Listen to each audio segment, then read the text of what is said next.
عايز تقفل ثانويه عامه وتجيب مجموع عالي وبدون ما تتعب، لان انت بتسمع شرح ما بتسمعش حد. فبالتالي انا فاهم الايه الشرح بس انا مش بعرف حاجه. لكن لو انت سمعت الحل يفيدك اكتر. يعني هدي مثال دلوقتي، لما اشرح الفكره ولا لما احل عليها مساله؟ لما احل عليها مساله بفهم احسن. فهو ده المبدا. انا الشرح يكفيني مره واحده، والكلام ده يا ولاد في كل المواد. عايز تقفل ثانويه عامه وتجيب مجموع عالي وبدون ما تتعب، الشرح مره واحده والحل كتير.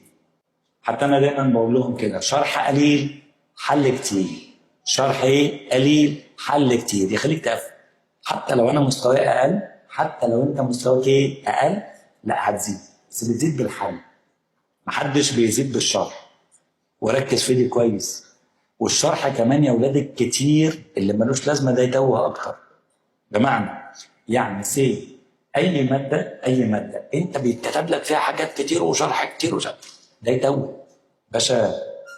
الموضوع في الاخر دلوقتي بالنظام الجديد بقى اسمه نواتجات تعلم. ما تنقصش معلومه بس هاتها لي من الاخر. يعني معلش حضرتك ما تكروتش، بس في نفس الوقت لم. فاهم يعني ايه لم؟